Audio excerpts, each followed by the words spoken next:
I'll call to order the December and last meeting in 2016 of the Finance Committee. Welcome everybody here today. Welcome Mr. McIntosh, who's officially a member now. Thank you. Who was an unofficial member in the past. I will begin with the consent agenda and ask any of the council members or any other folks up here if they have any items they'd like pulled. Ms. Adams. C2B.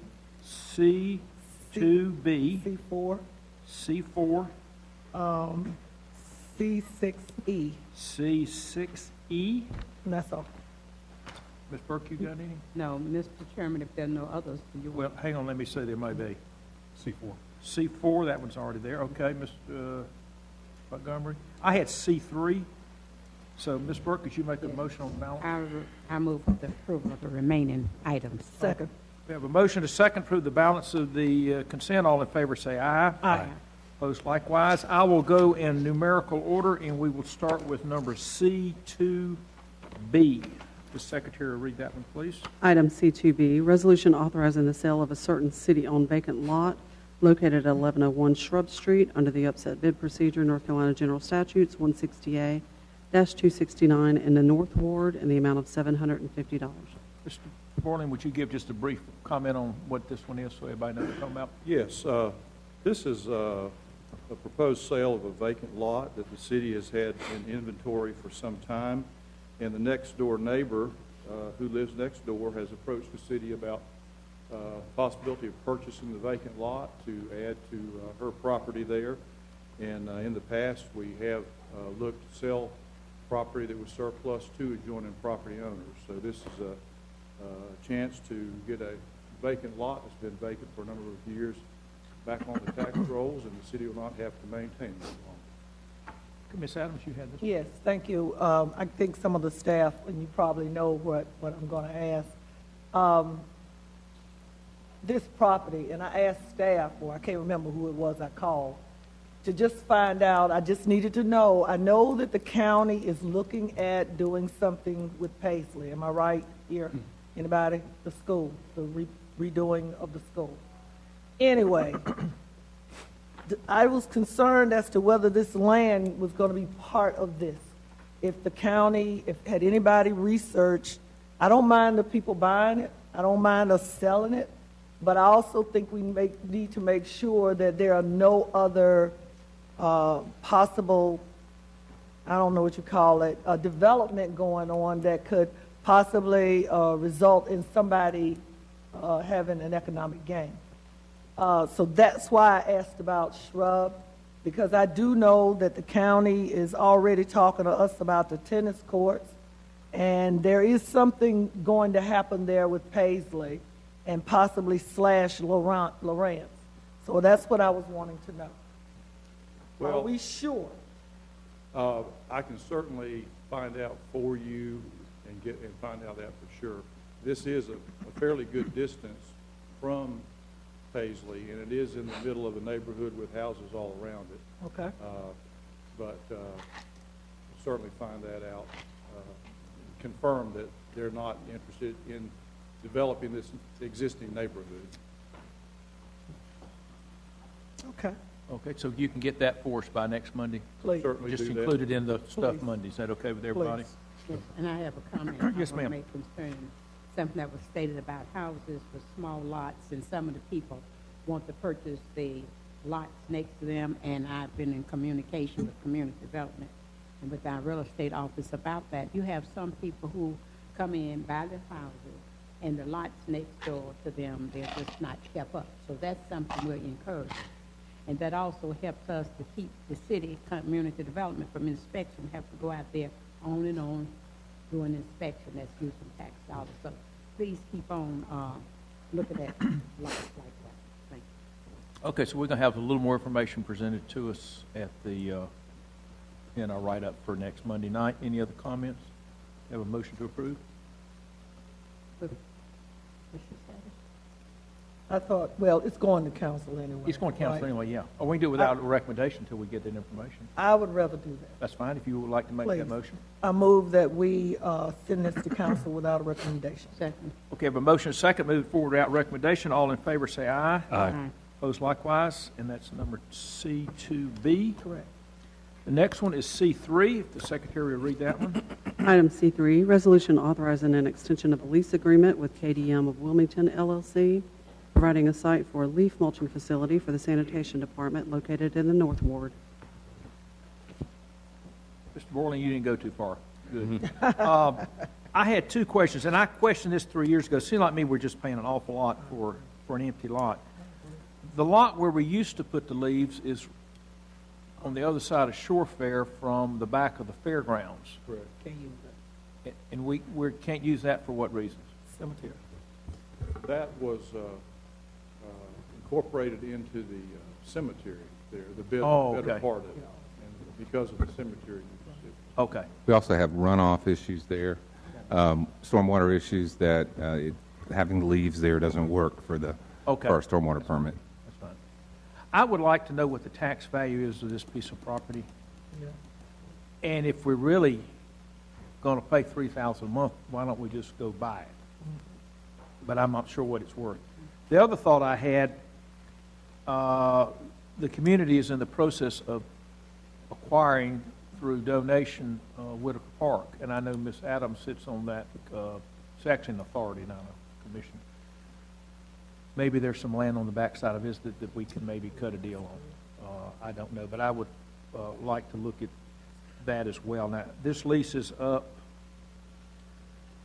in February. End of February. Okay. I think we got time to answer those questions, We'll just hold it then. if we could hold it. And I would suggest who would you suggest he call it? Steve. Bob Leake. He's at Winston-Salem Business. If you could call him and tell him we don't need much on it. You know what it is. I think we got to have maybe water.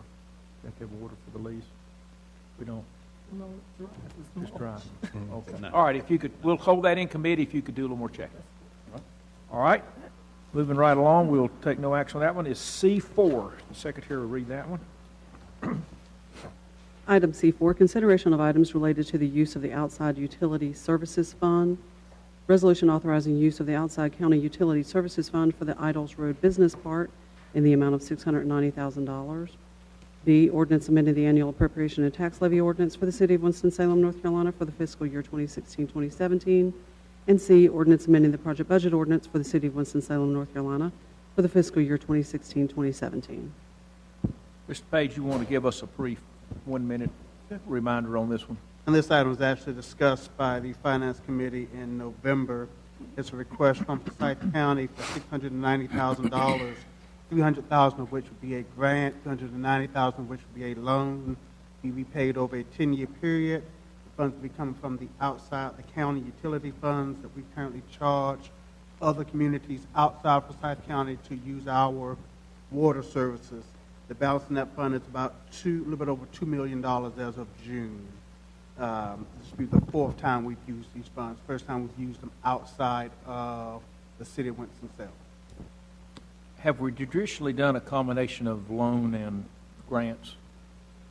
No. Traditionally, because it's been in the city itself, it's been solely a grant based upon the new tax increment being generated by the project. But Okay. we won't see the tax increment directly. The reason we have the combination. Okay, have several questions here, Ms. Burke. Yes, I was going to ask, you say payback, will there be interest on the money they're going to pay back? It'd be 0% interest. 0%. Okay. Mr. Adams? Yes, I'd like to know, I know you named the other projects that we've used this fund for. I'd like to know what other projects that the community business development can tell us what we can use this money for here in the city. You don't have to answer now. If you got the answer, I'm good, but... I'm actually going to defer to the city attorney on that one because there's some question about the use of these funds from a community and business development standpoint.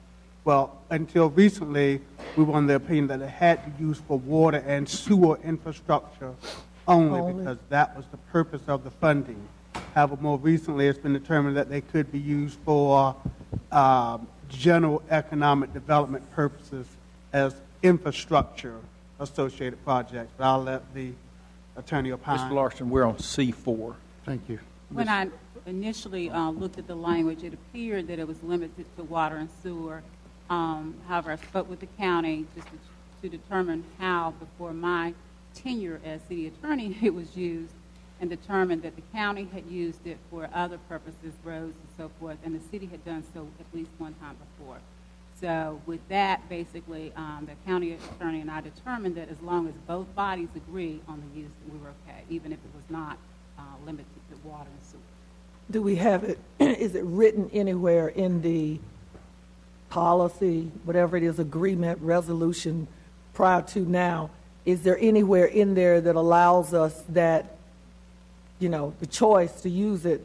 It's economic development, but it's not water and sewer, or is it just an understanding that if we two agree, then we can use it the way we want? There are two resolutions. There's one from the county and one from the city. Correct. It says economic development. It doesn't specifically say limited to water and sewer, but because it was the utility commission, the thought was that it should be water and sewer. But when I checked to see historically how it had been used for more than just water and sewer. Thank you. Okay, any other questions? Yes, ma'am. Now, do we have to say, for instance, if we wanted to do the same thing, would we have to have them approve it? Yes. So do we feel we may have to go back to them with this? It's my understanding they have a resolution as well. I do not know when it's going to the county commissioners. No, I mean, if we have a project where we may need to go to them. Yes. Yes. And I guess we need to have an understanding, because they will, if it's something that we're going to do, we do in a friendly agreement type way, because we want the same opportunity to be considered. Okay, Mr. Montgomery, you're next, and Mr. Well, that was touched on the question I was going to ask in reference to, have we already begun conversation with county in reference to what we've been talking about at Public Works in reference to potential use of this fund for some stormwater issues? Have we already? I've had some of those conversations with the county manager about that potential. Okay, I just wanted to make sure they may be aware that that may be coming. So, I think we show an air of cooperation on this. They will return the favor. Mr. McIntosh. This may have been answered in November, but I wasn't at that meeting. This money is coming out of an enterprise fund, right? Which means it's not general tax revenue that goes into that fund to replenish it, right? These are essentially profits that are earned by Selling water outside of the utility. county. Right. Right. So this is not going to cost the general taxpayer any That's money. right. Right. Other than, and it will not impact the water sewer rates immediately as far as we know. Okay. Yeah, the source of the money is the water and sewer services provided to folks that live outside of Forsyth County. Right. So really, Town. probably a little Greensboro money in here and a little bit of Yeah. Advance and some Yeah. other folks in there. Yeah.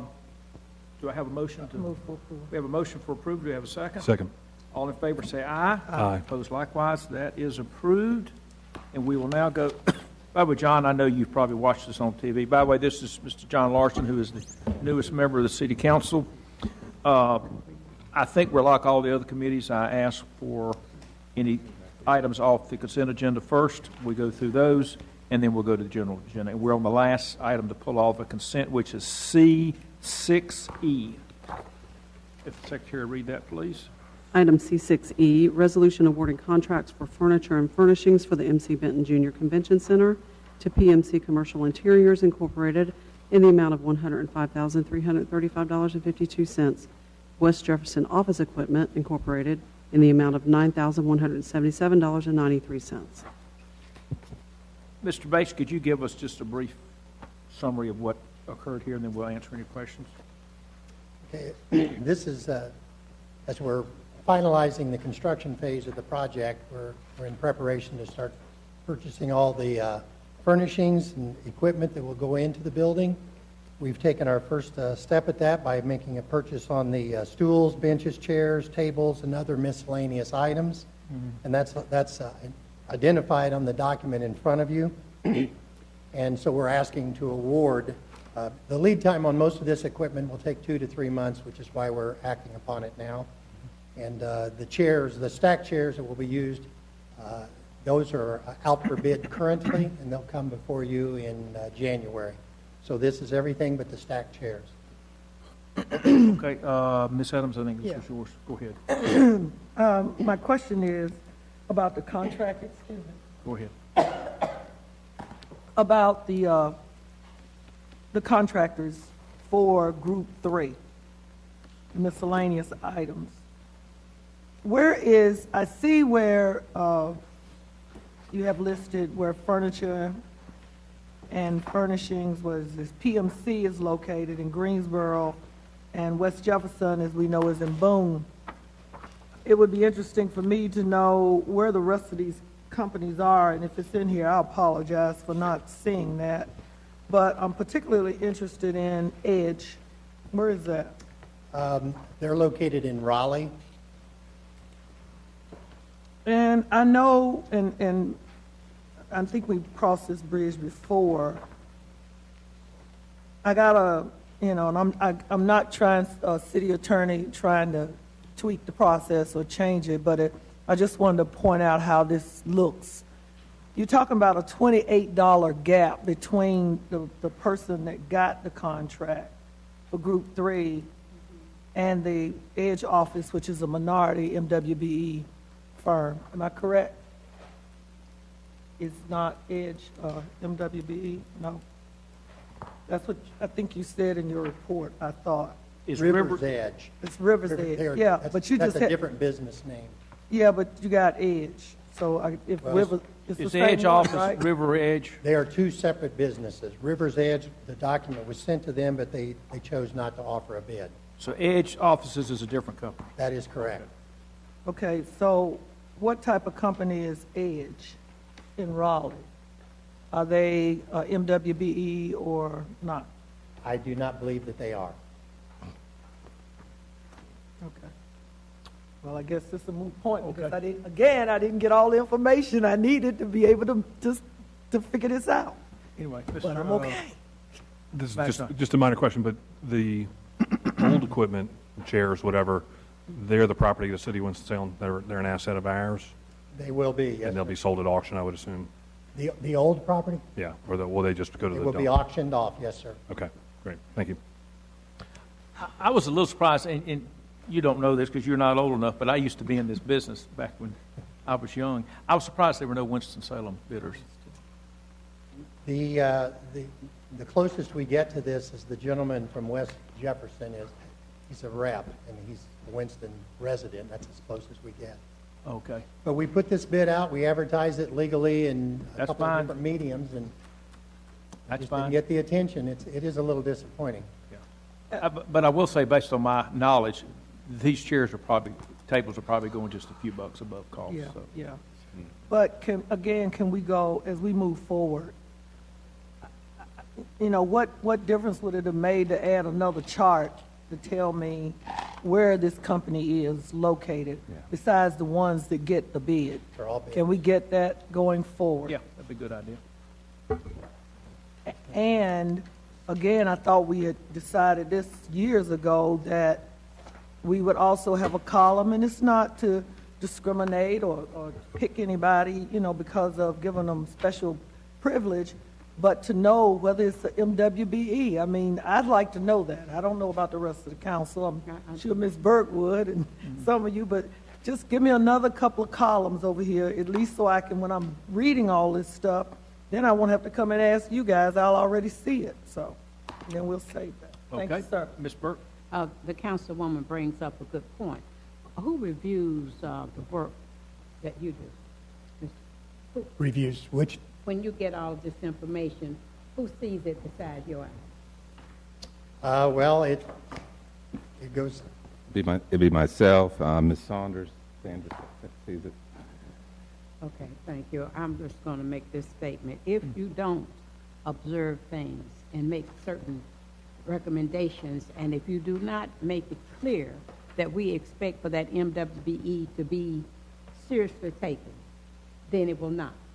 It's just like I told the city manager. I said, I'm about sick and tired when I go places and I look at a group of people, and in this setting, in the city of Winston-Salem, this does not affect me. This is a general something. You see tables of nothing but white males, and I like you white males, don't misunderstand me, but aren't there some other smart people, some other people who need to be employed? And if we do not, as a city, take it seriously, it will not happen. And I think that's just something that the city manager has to continue to say to your individual heads of your department how important the MWB is. Because you have several elected officials that have amended it. Councilmember Montgomery, Councilmember Taylor. Also, I don't know who else. Did you amend it a little bit, Clark? I don't think so. But there have been some of us on this board who sees this as very important and to be alert. And one other thing, when we have people with companies, these are your majority companies, I think we ought to be doing everything we can to give them the business because they are our taxpayers. That man is one man, but I'm talking about companies that we have in this city. They have been our partners. They have helped us to go through a lot of difficult things, and I think they need to be given high consideration. Yes, ma'am, Ms. Adams. Yes, for those of you that Facebook or follow Congresswoman Alma Adams, just this past week, she signed a small business legislation to help small businesses. And one of the things that she's looking, why she did this, she was one of the ones that signed on. It's been approved by the rest of the House because they want it to be known to ease the burdens of small businesses and the disadvantages that they face, but also to look at the credit card purchases that cities and states do, because they found out that some are using that as a means to get around being fair. So I'm just putting that out there. City Attorney, you might want to go look that one up because it just came through, I think, either on Thursday or Friday up at the House. Do you have a House bill number or anything? No, but I'll send it to, yeah. Okay, Yeah. all right. Okay. Any other questions on this one? It's on 6C, 6E. Move for approval. A motion, do you have a second? Second. All in favor say aye. Aye. Opposed likewise. We will now go to the general agenda. Bear with me 1 second. We have, Mr. Chairman, Yes, ma'am. before you go to the general agenda, the city manager wants to introduce a newer staff. oh, I'm sorry, I didn't see you late. Go Chairman, ahead. Chairman Clark, if you give me a moment, I'd like to introduce our new Budget and Evaluation Director. She doesn't know she's going to be introduced. Ms. Tooney, Patrice, will you come up for a second? We are very excited about stealing her from Forsyth County. Uh-oh. She's hit the ground running. Want to say anything? To the mayor, Joins, Mayor Pro Tem Burke, and all the city council, I'm just happy to be here. I've been a resident of Winston-Salem all my life, and now I'm looking forward to working for the city of Winston-Salem. I actually started at the police department and then went to the county, and so now I'm back as full circle. So I just hope that I can serve you well, and I'll do the best job that I can. So thank you. Thank you. Welcome Thank you. aboard. Welcome. Okay, we will now go to the general agenda, and there are 3 items. We will start with G1. If the secretary read that one, please. Item G1, resolution approving a contract with Straight Shows Incorporated to provide the carnival for the Dixie Classic Fair. Ben, would you like to comment on this? Good afternoon, Chairman Clark, Mayor Joins, Mayor Pro Tem Burke, members of the City Council. The city is in its last year of its contract with Straight Shows, Inc. The contract will end after the 2017 fair. David Sparks, our fair director, is going to give you a brief overview of the proposed contract. The Fair Planning Committee and the Public Assembly Facilities Commission have both reviewed the provisions of the proposed contract and have passed resolutions recommending approval. But Mr. Sparks is going to give you an overview of the changes. Ms. Sparks, if you'll come up to the mic, you have the floor. Thank you. Good afternoon. Good afternoon. The attachment A, which is in your package, briefly describes the current contract, the proposed contract terms, and the carnival survey benchmarks, which we had done in the spring of this year to give us an idea of what carnivals across the country, similar size, were getting from their carnivals. Just a couple things on here I wanted to point out. The top item, the carnival payment percentage gross, that is, our carnival contract is a percentage carnival, which means we take a percentage of all the revenue that is generated by the carnival during the fair, both advance sales and during the fair. The current contract is 40%. The proposed contract is 42%. and the benchmark survey was 42%. So we're right in line on that. Our minimum carnival payment, the current contract is $100,000, and this is simply to guarantee the fair revenue should something awful happen and we have 10 days of rain. That's a guaranteed payment that's made to the fair, to the city from the carnival. The current contract is $100,000. The proposed is $500,000, and the benchmark showed between $100,000 and $595,000. So we're at the top end of the benchmarks on that. The third item that I wanted to highlight was the additional benefit funds, and these are for sponsorships, for ride passes, capital improvements, and advertising. Our current contract calls for $0 on that. The proposed contract is for $50,000, which would mean we would get together at the beginning of each calendar year and look at that year and decide, did we want to have a certain amount going into sponsorships? Did we have certain items that we wanted to make improvements on the fairgrounds for the fair? And the carnival would participate up to $50,000 for these improvements. As you see on the current contract is $0. However, Straits, under their current contract, which has no provision for this, has still provided funds to the fair to make improvements. In 2010, they implemented the electronic fun card system, which reduced our ticket fraud, improved customer service and time, and provided accurate financial reporting. And in 2014, Straight Shows provided funding to pave the midway in Kittyland, which provided improved surface for families to go into Kittyland, especially with strollers, because that was a big problem the year before when we had rain. And in 2015, Straight Shows collaborated with Ticketmaster, who is the fairgrounds ticket seller of record, to integrate online advance sale and ride wristband sales online, including the unlimited ride promotion. And these increased the revenues from advance sales tremendously over the last 2 years. As you have in your package here a chart of carnival payments to the Dixie Classic Fair, you'll see 2015 and 16. And let me give you just a moment's background. On 2015, we had 5 days of rain. But you can see that we still were almost at what we received from the carnival in 2014. That's a result of the advanced ticket sales and the increased ticketing, electronic ticketing that Straits provided. This year, we had Hurricane Matthew come through on Friday, and we lost all day on Saturday. And the payment from the carnival was $918,000. So it was a significant increase from the year before and a record carnival revenue that we received. And I believe that all of this was because of the ticketing system that's being used, the unlimited rides for the advance sale, which have gained tremendously over the past couple of years.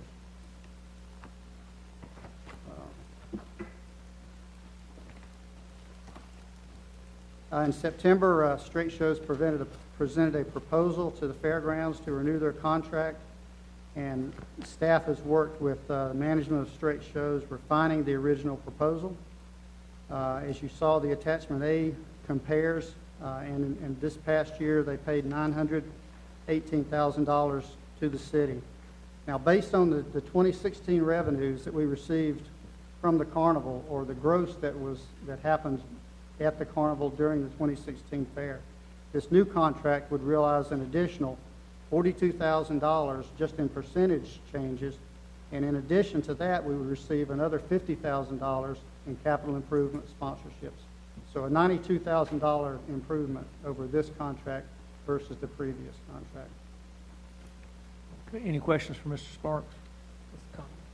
Comment, go ahead. Yes, again, want to thank staff and the Fairground Commission for the improvements and realizing that at the end of this contract, we've been in it too long without asking for anything. And I think that was a lesson learned, that we benchmarked other cities to see that we needed to make some changes, because we have one of the best and the largest, whether we have the rain or not. People love coming to Winston to our fair. I love the wristband improvements. I heard a lot of positive things from parents and people and seniors and special groups that go there during the day. And I also want to note, and maybe Mr. Garrett, if we can get a report, maybe at the strategic planning, a quick 5-10 minute report on the improvements we've made to the fairground. I was at the home garden building for the firemen's holiday event Friday. And to tell you the truth, I didn't even recognize the place on the inside. It looked so nice. And the families complimented and commented about how well it looked. It was bright, and it just looked fresh. So I'd like for us to hopefully get a update and maybe some pictures of some of the improvements so the council and others can see the great work you and your staff and organization and the commission are doing. Thank you. Thank you, Mr. Mayor. Thank you.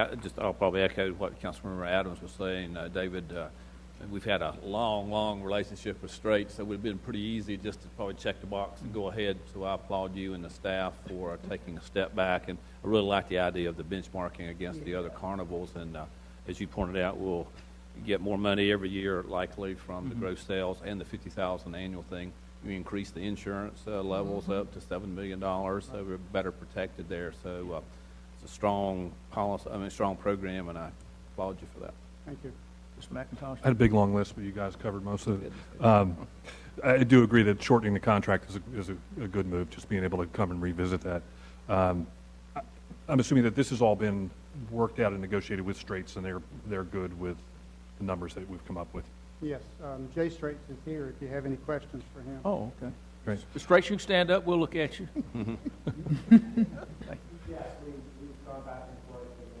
Okay, thank you. Thank you for being here today. The additional $50,000 that is essentially going towards capital stuff, I'm assuming, will that sit in a separate fund that will be held aside essentially in escrow until we need it for capital projects, or will that just go in a fund and then we will do those improvements as they come along?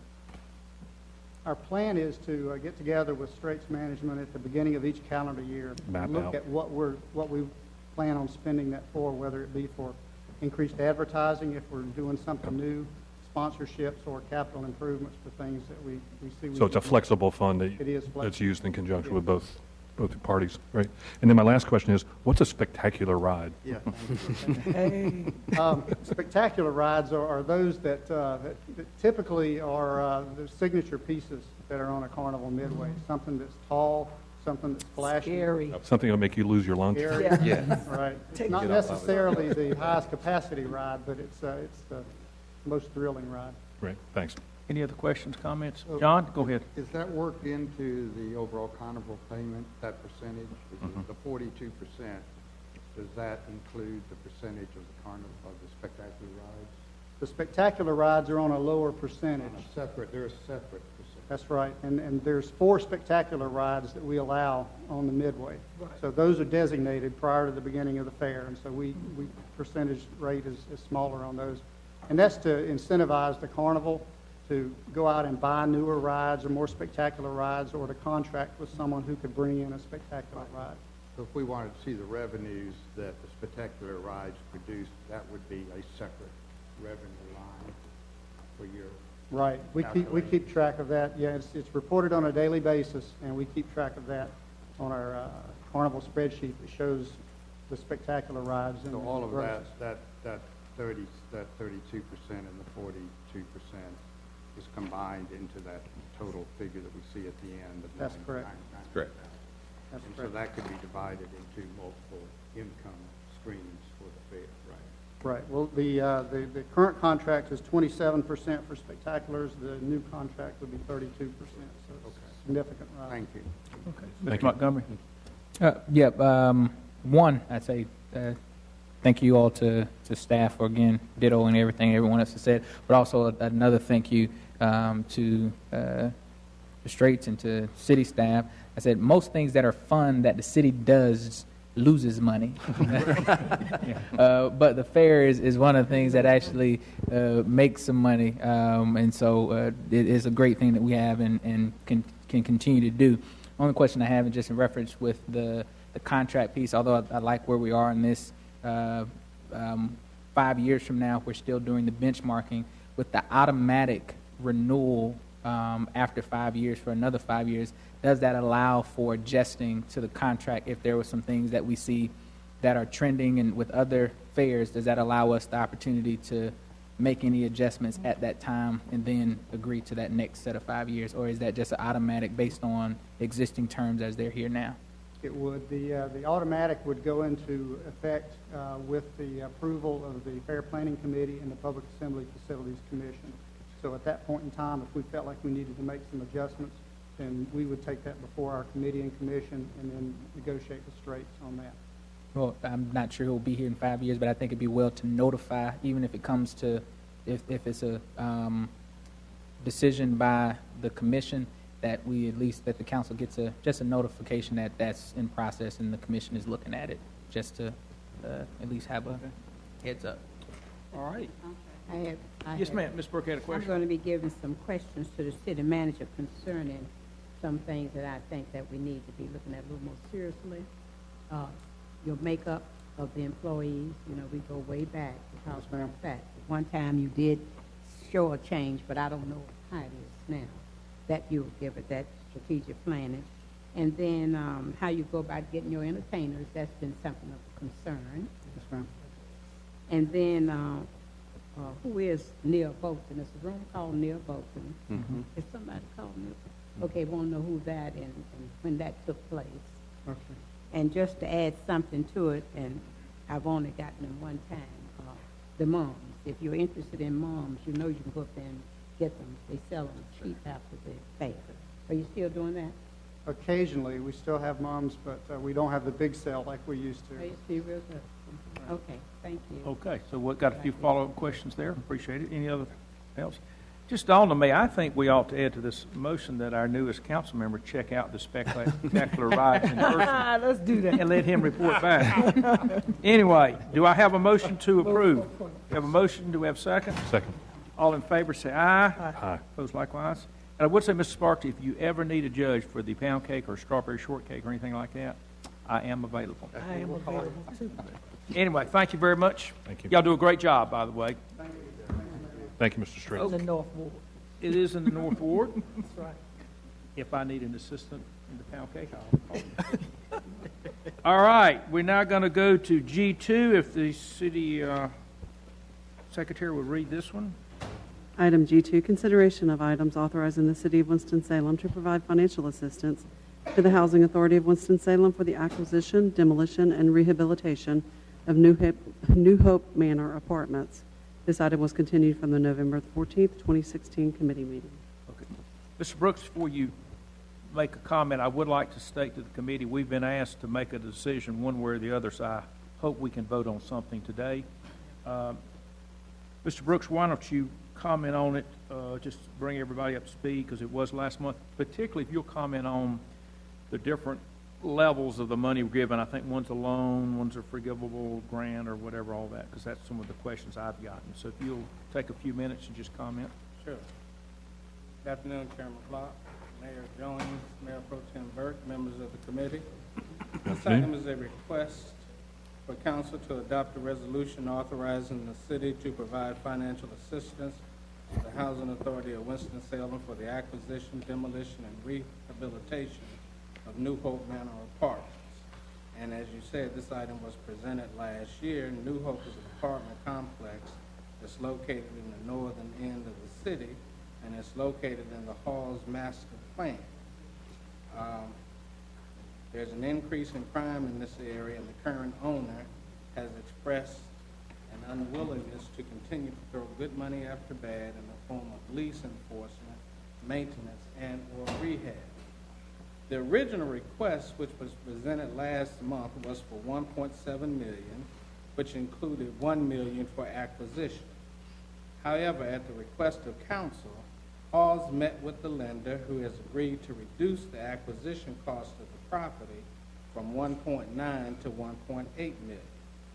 Also, as requested, as reported to the mayor and city council last month, staff confirmed that the scope of work and the estimates prepared by Halls meets and in some areas exceeds the city's minimum housing code and federal housing quality standards, and if satisfactorily completed, would improve the overall livability of the unit.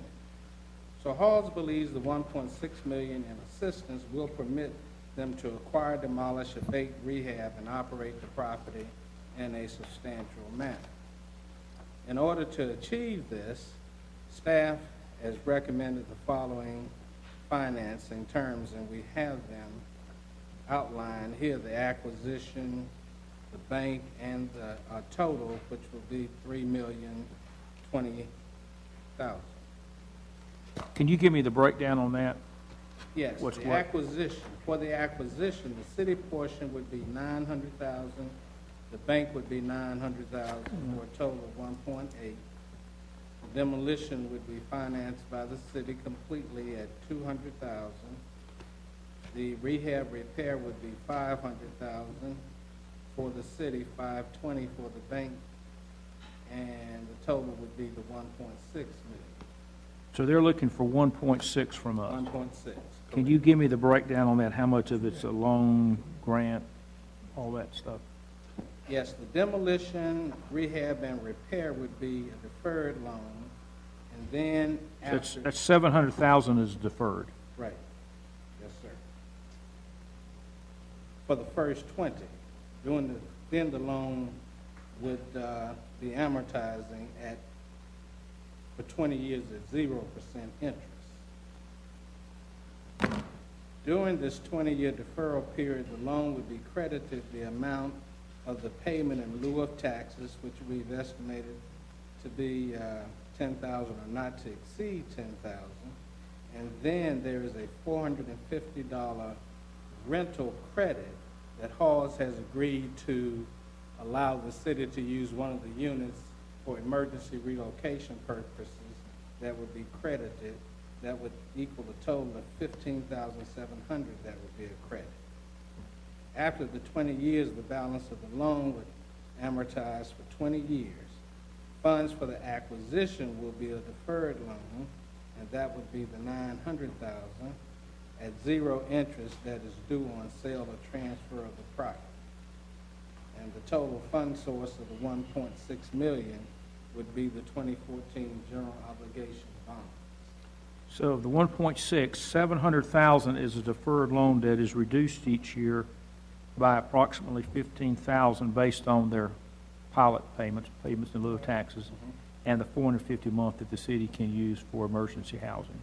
Correct. And then the 900,000, the difference is just deferred until the sale of the. Correct. Okay. When we say sale, would that also include if the new government program comes in? Okay. And Mr. Woods from the Housing Authority, he is here to respond also to any questions that you may have. Okay. I think that's a nice introduction. Thank you. Questions, comments?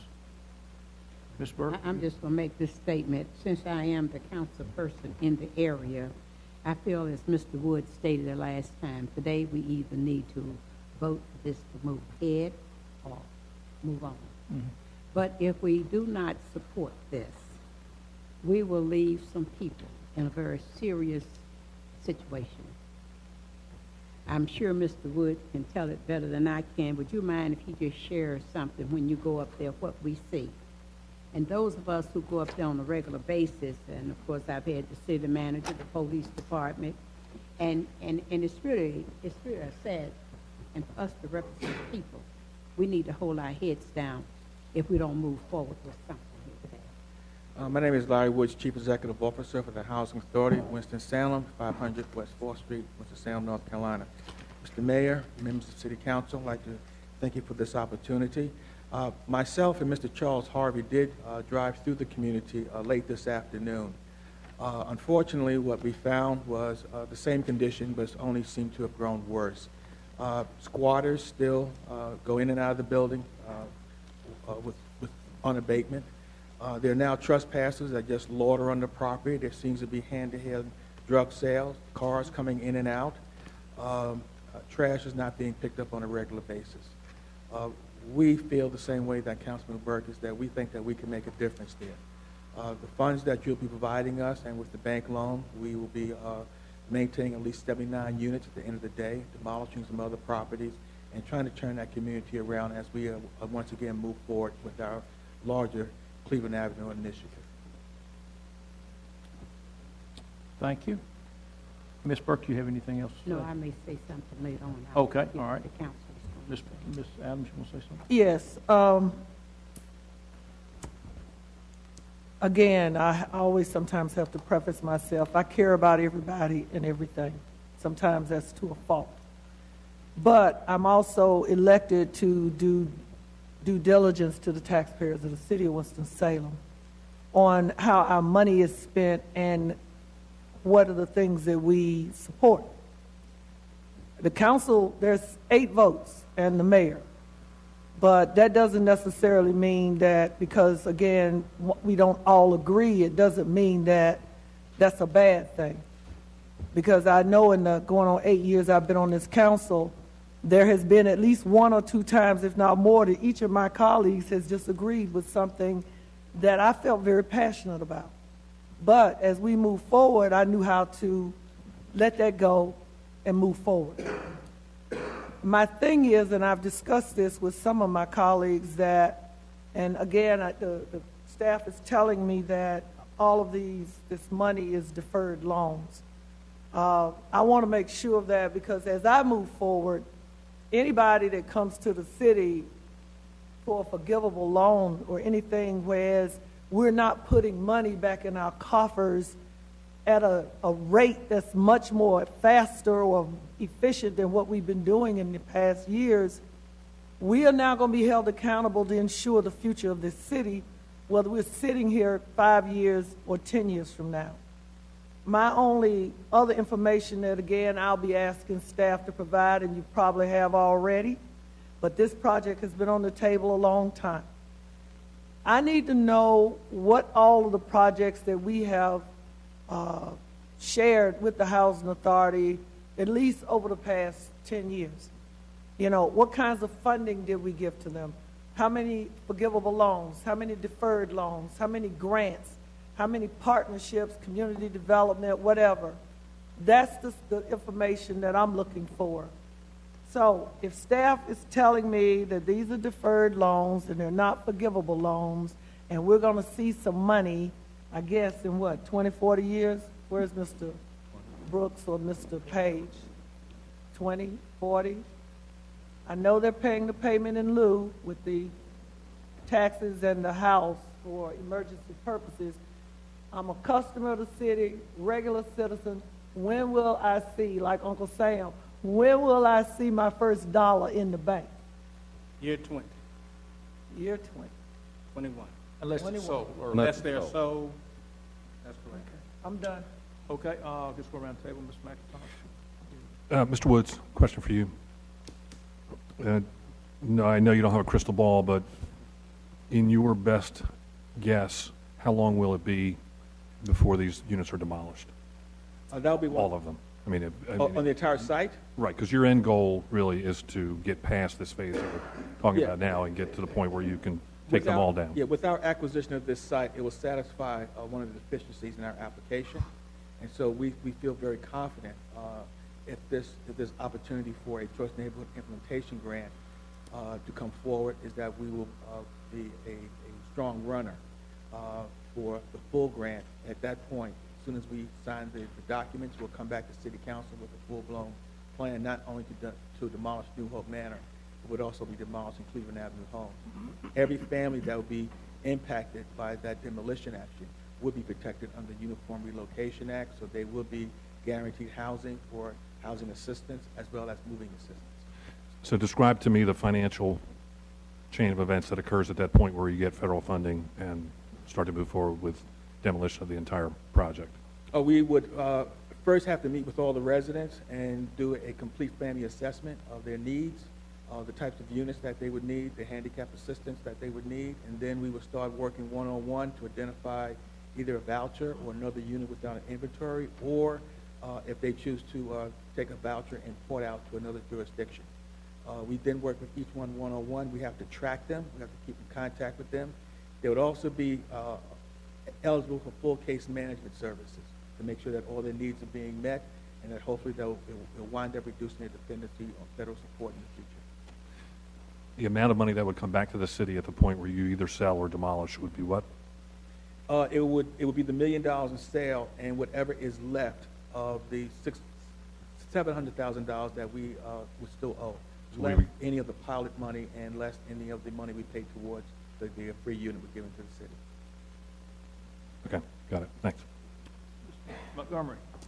Yeah, and staff, and Mr. Wood as well. But I'd asked last month when this came back around in terms of an adjustment in the terms, in terms of being able to go ahead and move it forward in reference to transitioning the $700,000 into, rather than being a part that was forgiven each year, into a deferred loan having the same kind of terms as the other, the 900, the other $900,000, meaning it's deferred, and then at that 20-year mark is when you begin to see any payments. Because in actuality, what we do, there's the pilot that comes in, and then that they pay, which is the payment in lieu of taxes potentially, but then we're forgiving up to that same piece. So you really, they pay, but then it's forgiven. So it's not really, that kind of wipes itself out. And then the other dollars around the unit itself. So potentially, let's say hypothetically, we don't know, we have absolutely no idea what will happen with HUD moving forward. Hopefully we can get some money into the community, but we have no idea.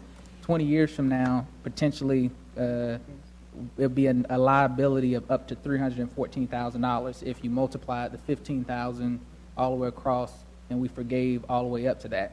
My thought is only we still defer. Wouldn't be any extra payments from the housing authority during that time frame, but it wouldn't be a forgiven piece, and so we had the potential to recoup all of the loan portions of it on the back end rather than forgiving it on the front end. And if there's a project that comes forward, like it has been historically for the council, there's always the opportunity to come and how can the city play a role in any type of development that comes forward, which again, in my opinion, strengthens the city's position in any new development, and particularly if it's the county that comes in to do a school, I don't think city taxpayers should help subsidize that twice for potential county purchases on that. Because in essence, that's what would happen if we forgive this portion and the county came in potentially, because it's an unknown to do that. So that's the first part of it in terms of, we'd really like to see if Halls is open to the idea. From my understanding, staff talked with him back then and talked to him recently, and that's not something that they see as being feasible, and would like to understand that. So what you're May I saying ask him a is question? not don't apply the pilot against the loan balance. Right. Okay. All right. Yeah, what would it take for you to support the project? I think that's what we need here today. What would it take for you to support the project? Where they would. Well, I was very clear to staff and to them that this is all, if that happened, I have no issue supporting it. Then, because we could be here all day, is there anything that would take for you to support it, Ms. Adams? Not for that. Well, but I did ask, not to cut you off, Ms. Burke, but Yeah, let Mr. Montgomery finish. Oh, I didn't know he had Yeah. not completed it. Go ahead. Even though he's not a member of the committee, go right ahead. well, I was on the committee when it started. Yeah. But I Go think, ahead. well, but I'm just saying, but Ms. Burke did have in terms of kind of getting to action. So, but what I did convey was, that's all I asked, if they could do that. Yeah. Well, that's why I asked you. In a heartbeat, what you're saying is if we could do away with the pilot, apply it to it, that's your biggest concern. Right. Okay. And then I had two questions that Go are. ahead, keep going. And the other two questions are in reference to the loss taken by the owners. It says that the loss taken by the owners is $700,000 loss that the owners have on the property. But looking at what they have in the affidavit in terms of what they have, it says that they have put in total about $1.1 million of their own money and have not received any payments at all from the property. So I'm trying to balance out how they made this kind of investment in the property, but they're only saying that they had a $700,000 loss in the property. And I don't know if that's accounting that I'm not in, but that's. I think there's some confusion. The $700,000 loss is actually from the bank. That's the bank loss. The bank is actually owed 2.5 and it's down to 1.8. One owner put in a little more than, each owner put on a little more than $500,000 where you get the other money that the owners are losing, but the bank is losing $700,000. I do want to address the issue of the $700,000 loan. Well, I'm just saying because I'm sorry, the question on so the loss for the owners, it says collective loss of approximately $700,000 for the owners. That's what it says in the letter. I'll let Kevin address that. Kevin Chester, General Counsel for the Housing Authority. So, Councilmember Montgomery, to your point, it's an inconsistency in the documents. The owners had originally verbally relayed to us that their loss in the aggregate was $700,000. When they went back and put together the affidavit and calculated their equity contributions, it equated to about $1.1 million in the aggregate. So, a valid point. There is a discrepancy. The actual number, as per the affidavit, is actually a $1.1 million, more or less, loss to the owners in the collective, rather than the original $700,000 that they had relayed to us verbally. Well, that won't impact my this. That just goes back to the point of whether or not I believe that those numbers. That's just a question on that, because that's a big difference. And if I'm going to cite my loss, I'm going to give you the biggest amount, because they get to have a benefit from that on the back end for that loss. Okay. Yeah, concerning the making everything due in 20 years, we're not opposed to that. We think we can live with that, but we would ask for consideration that the pilot and the free unit be taken off the table. That would give us additional $15,000 a year that we could put into the development. If there's any bump in the road, we have money that's available. Rather than, I think what we have really expressed is to have that money used to reduce that debt, so at the end, when we had to start making payments, it would be less. So if the city council would just consider that, I think we can close this up for us. It's the same thing, though. If it adds up to the... No, I think what he's saying, they won't make a pilot payment. Right. Which they don't have to do. Right, but if you add, I'm just saying from a mathematics standpoint, it adds up to the same amount for the 1.6 will still be due in year 21. Yep. Okay. I would comment, I maybe look to Ben, you're a budget guy. The other pilot payments we get from the Housing Authority units, we give back to them. That's correct. Yeah, so to me, the whole pilot thing's kind of a phantom money because they give it to us and we give it back. That's right. In this case, they're giving it to us. We could hand them a check back and they could use that to pay us down, or we could just apply it against it. Yeah. Well, and the pilot money affects their operating.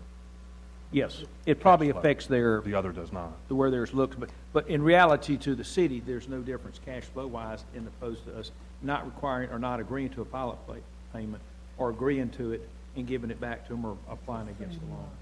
It's the same one. But my last question Go ahead. was the comment about the grant and this being able to replace the help with one of the deficiency grants. I just need some clarity on that part. So in the case, one of the areas in that was about replacement housing. So would it be the thought that this property would potentially be used for replacement housing out of the two areas that were cited, that this could potentially be used as replacement housing? Yes, because this property is within our first neighborhood planning area. The other property was outside of our planning area, and that was causing the problem. This one would be inside the planning area, and it would qualify. So and does that have an impact on the people? So would you hold it, or would it be just the number of units? The impact on the people is that at the time of the grant, whoever is in possession with the lease, they would qualify for all the benefits under the Relocation Act and full case management services, and they would have a right to return if they can meet the new requirements.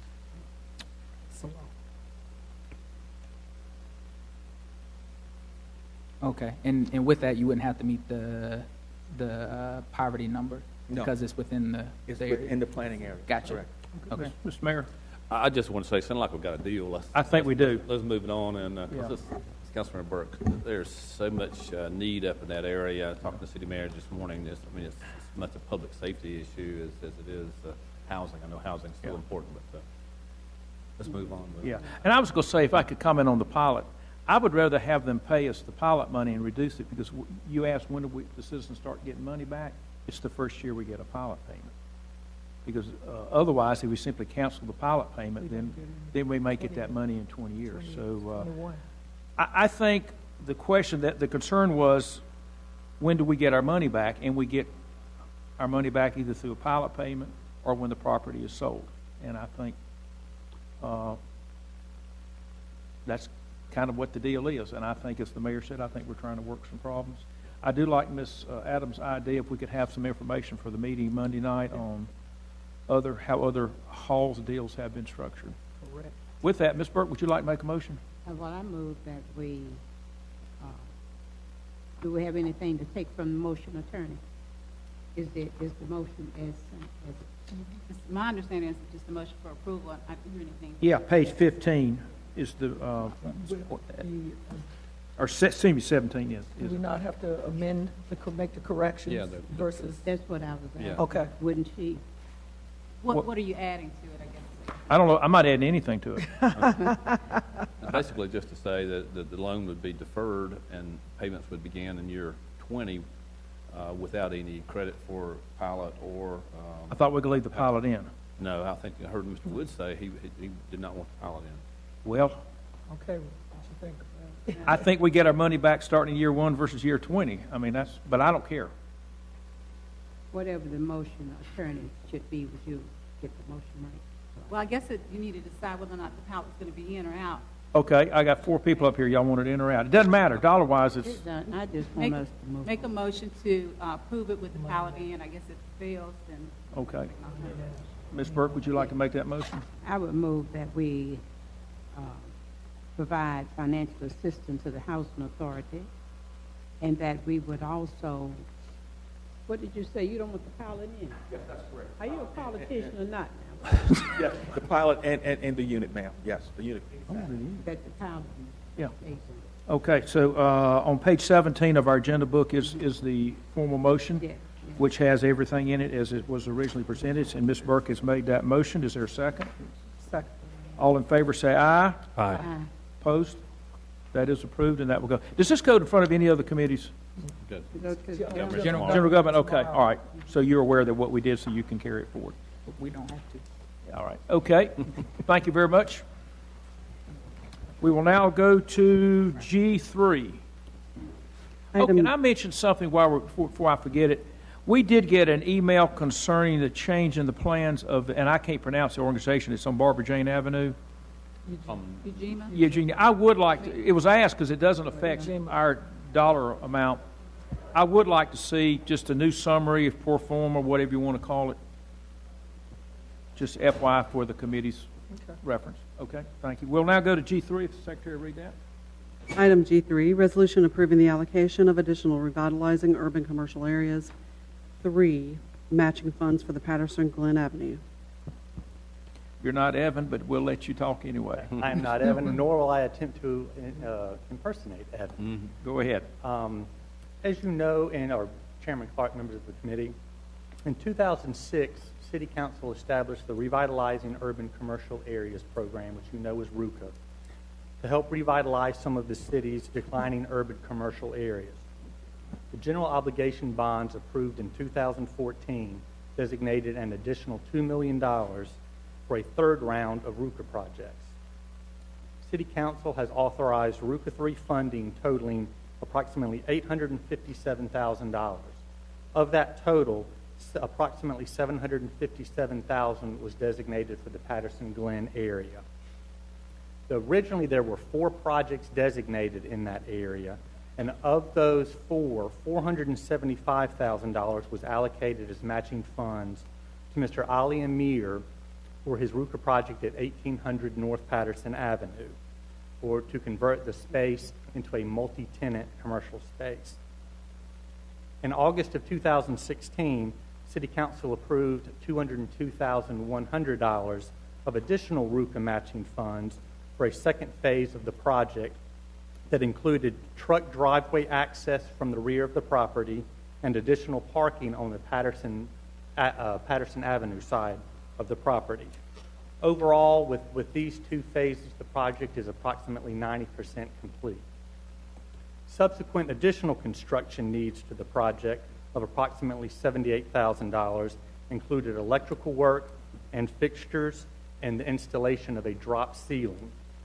Of this total, an additional RUCA match of approximately $39,000 was funded from the previous RUCA allocation that Council had approved for the area. And those projects that the funding came from did not move forward.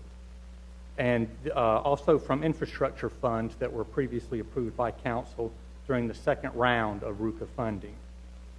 Mr. Amir is now requesting additional RUCA 3 funds totaling $53,600 which is 50% of the total cost of additional improvements to the property.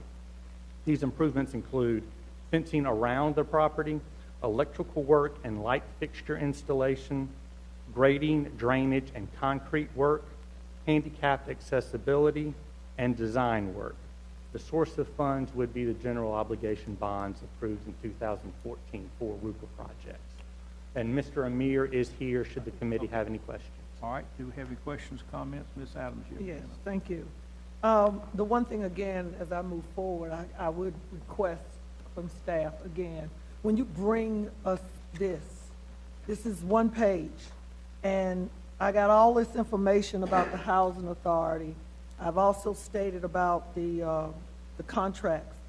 I need to see data in a matrix, a box, or something that tells me the breakdown of where the money came from. I don't remember exactly what we did. I wasn't here in '06. And back when we first started funding this program, this project was 14. That's almost 3 years ago. So if you can tell me how much money we've given in this box, these types of money, the RUCA 1, RUCA 2, RUCA 3, what year, the timeline, what did I pay for? What did the person that owns the project, what have they put in the project? Because right now what I'm seeing is, I think, is this is the second or third time this person has come, the project owner, to ask for money or assistance. Is that correct? Yes, ma'am. And see, when we do this, Mr. Garrity, there are no pictures. I've been asking for pictures for 8 years. I'm supposed to look at this, see what they've done, not done, where is the project in its process of using taxpayer money. I think we have learned some lessons from a couple of other projects we've been dealing with, that unless somebody says, okay, we got a tour, but right now, the way this is right here, I have some concerns. And I probably will not be voting for this. Any questions, comments? Mr. McIntosh? I share a little bit of frustration with the overruns on this project. I mean, it's $293,000 over its initial $475,000 budget, that, at least from our standpoint. And I know some of that goes along with the nature of the project and the people doing the project. We're doing this, we're acting as a non-traditional lender in non-traditional lending scenario. So some of that, I think, is we're going to just bump into. This seems to me high. Do we have other projects, other RUCA projects that are qualified and are unfunded? I mean, is this money being taken from another project that's eligible? Currently, all the projects that have submitted applications for the projects, there's adequate funding for those projects. There are potential projects out there that we have not yet heard of, but for all of those that have applied for funding, money is available for those. And so my last comment is going to be, again, just to agree with Councilmember Adams. It's hard for me to evaluate whether this money is justified or not. We're just seeing numbers on a piece of paper, but we're not given a whole lot more detail. It may well be worth the additional investment, but I have a hard time saying that just based on what's in front of me. Ms. Montgomery, you have your hand up. I did. One, I'd say I do share some of the challenges in terms of information that's presented, but I will say, just based upon how I go to work every day in the areas that I'm in, I go past places that have seen these impacts, and so that I know Mr. Meir and the work that's been done is having a difference in terms of changing the way that an area looks. And so I'm not sure if there's an opportunity for more information to help that become more clear, but at least when you see the area and you see what's being there, you can see that there's a big difference that's taking place in that area. So. Is it possible to do a site visit? I'd love to go look at it, because the idea behind this money is that it acts as a catalyst to positively affect things around it. And if it's doing that, I'm all for it. Ms. Burke? When you go up there, I agree with the council person, you have to see how it was, and maybe if we had some pictures, you would have said, first, I said, I wouldn't have spent my money up there first. And when I go up there on a regular basis, and I have seen a piece of slump, and you've been up there, you've seen it. I've seen a piece of property from nothing to come something. I've said to Mr. Mayor, it's nowhere in the world I would have spent this kind of money you're spending on this property. I say because I believe I said the last time Mr. Clark made a statement when the folks were saying they didn't want that to happen, he said, look around you. Well, when Mr. Mayor finishes his piece of property, it will look much, much better than anything around it. And so the question that the councilwoman asked about pictures, I believe he had some pictures here to show how it was before and to see, in fact, the fencing, that thick cement that you go into Chestnut, it is now, you can drive back up in there. The inside of, you see it, I watched the progress. It is a turnaround looking place. And so I would think if you're not, if you don't want to vote on it today, that we will get to the regular meeting, and then these pictures and things will be shown. You can make a better decision about this. John, go ahead. You got a question, comment? How much money have we put out on loans total at this point to this operation? For this project or RUCA in total? All loans, not counting the 54, the 53, the 50, 53.6 is being asked for. We did 475, 202, is that correct, and 39? Is that Correct, where yes, we sir. are? And this was 700 and whatever, $9 so far into the project. Yes, sir. And this has been going on how long? I believe construction began in, was it the spring? Spring of this year? Yeah. April? April of this year? In April and May, yes, sir. And the project, when done, is to have a multi-tenant space. Are the tenants lined up for this project? Do we have people actually, you have some contracts or some? Mr. Amir indicates that he does have potential tenants for a few of the spaces. Mr. Mayor, would you like to come up and make a comment so we can all hear you? Okay. Go ahead and give your name and address for the record, please. My name is Ali Amir, 1800 Patterson Avenue, Winston-Salem, North Carolina, 27105. And so, thank you, Mr. Mayor. How many square feet are you dealing with in this facility? Is almost 20,000 square foot as a building and 4 acres or 3.79 as a lots in the back. Almost 4 acres. And is it ready for occupancy, or do you have to do the 53,000 amount of work in order to actually occupy this? Well, this is unseen project coming. Like when it's raining hard, we see the water coming from outside under the ground going to the garage. This is somewhat not required when we make the plan. So we have to pull up a concrete in the sidewalk to stop the water to come into the building. Another drain in the front is stuck up, and we don't know what's happening under the ground. Another parking, when we done the April for the big trucks to come in, is like a 20 foot. 20 foot is not good enough to have a big trucks to go in, or the trash trucks here are coming in. So we have to increase this April to make it available for the trucks. So all this stuff is unseen when we start our project. So you don't have an estimated occupancy date on this yet? Say again? You don't know when you'll actually start occupying the building? Should be, we almost 95% out of the work. We are in the air condition now. We finish all the ducts. We got to install the units, and that's over with the project. Say 2 or 3 weeks, we over. Because plumbing is finished, electric is finished, and everything, concrete, almost. So you would not need the 53,000 to get a certificate of occupancy? I do need it. In order for you to get a certificate, you would need to complete the work listed under the 53,000 additional, the matching 100, actually 100 and... To finish the issue, I just mentioned it before. Mr. McIntosh, you had your hand. Did you say the building is 20,000 square feet? Yes, sir. Okay. So if it looks like we're in the process of getting ready to put in our last of $716,000, and then you're required to match those funds. Yes, sir. Right. So 1.4 million divided by 20,000 square feet. That's about $71 a square foot. That's not bad. As far as commercial construction goes, that's Thank you, sir.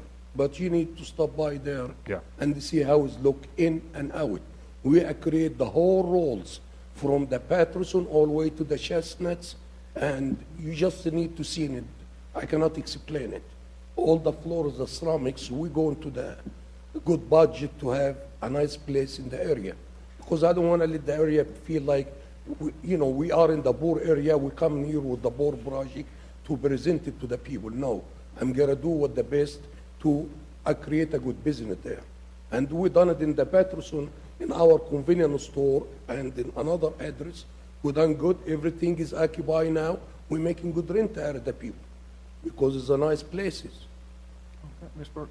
I was going to ask the city staff, excuse me, I was going to speak to the city staff. Where's the city staff?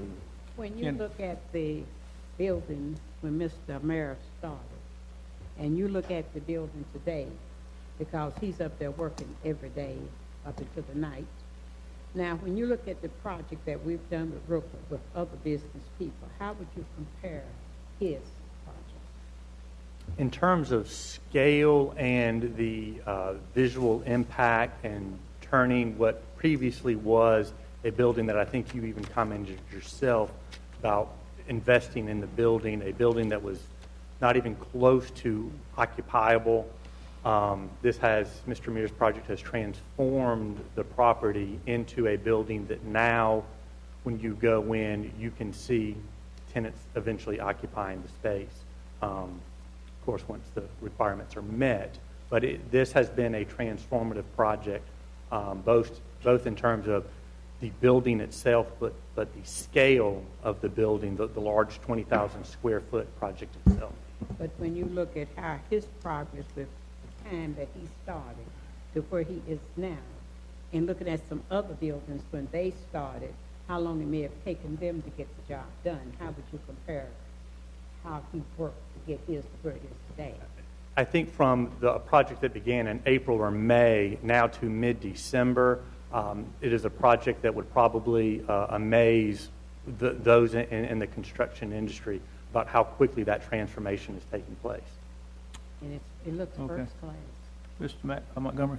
Oh, just to again reiterate my thoughts on project that part of the RUCA piece of it, and one reason I support continuing to fund RUCA areas is because the intention is to make these investments in areas that have seen commercial areas go down, and we know that when we make investments in those areas, oftentimes it will be done in a way that's not a conventional approach to doing it, because if that was the case, somebody else would have already done it.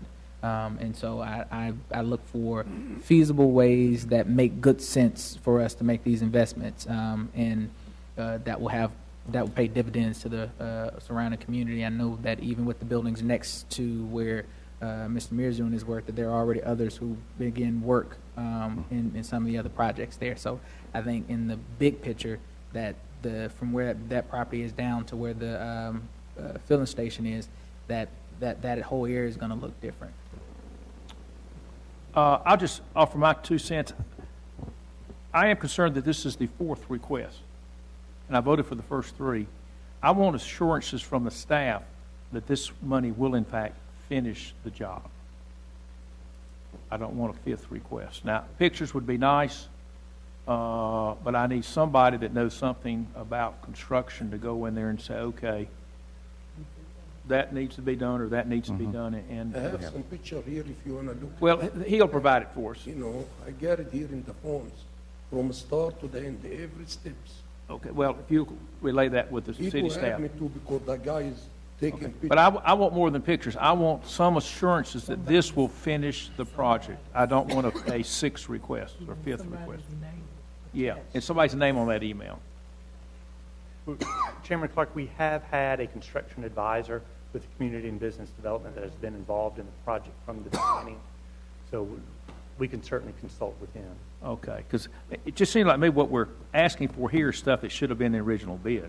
It's basic stuff such as a fence and electrical work, grading, drainage. It just seems like me that I just want somebody to sign an email that says, This what needs to get done to finish it, and this money will do it.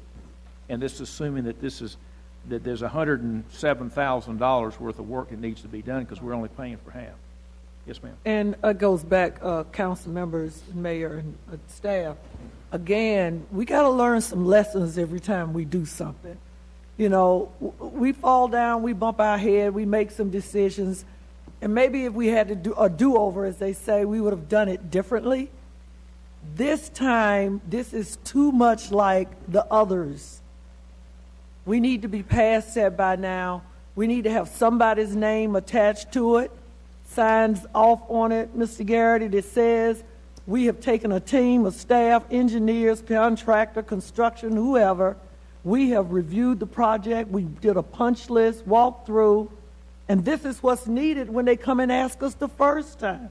And then when they come back each time, there needs to be that same process because, as Councilmember Clark said, this might be needed and it might not be needed.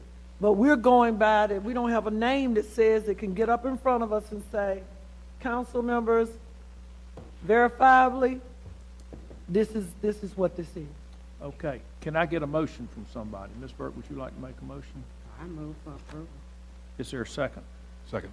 We have a motion and a second to send to approve item G3 with the understanding that staff is going to provide some pictures and some professional. And we have all that. We just didn't provide it to you. All An right. opportunity to do a site visit. We can arrange it. Okay. All in favor, say aye. Aye. Opposed and abstaining. I'm going to abstain. Abstain. We have 2 in favor, none opposed, 2 abstaining. So this will be on the committee, the general, what do we call it? City council on next Monday. What's that? General agenda on next Monday, which is the 19th of December. Thank you. That's all we have. Mr. Montgomery, you got your hand up? Oh, Yeah. wait a minute. The city attorney's got her hand up. I'm sorry, can we go back to item G2? I want to make sure I'm clear in terms of, I want folk to leave. oh, you have a question? I'm sorry. Ken Miller, would you hold him? Yes. No, this is G2. Yeah. New Hope Manor, what was the actual vote? To leave the pilot in or out? I'm just trying Pilot to... is in. It's in? Okay, I just want to make sure.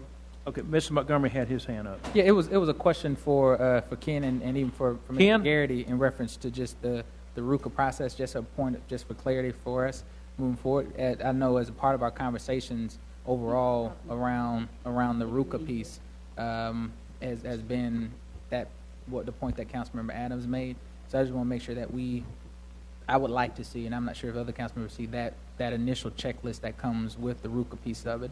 That's one reason we set aside additional money with RUCA this go around was because we saw additional cost overruns in other projects and how they come forward. And so I think it's becoming more redundant that the same conversation are having. And it's not the fact that these aren't good projects, but I think the point that the council was making was we want to have a better understanding at the beginning of the project potential, and we have a set aside for cost overruns, but it shouldn't be so consistent. Mm-hmm. Okay, Ms. Burke? I had just had a meeting with the city manager and some of his staff before this meeting, and I said clearly, we're going to have to run the city like a business. We can no longer not have document what we do. Okay, thank you very much. That is all for the Finance Committee. The Public Safety Committee convenes at 6 o'clock, and I see several folks here for that. So if you'll just sit tight a few minutes, they will be. Otherwise, I will call this meeting adjourned.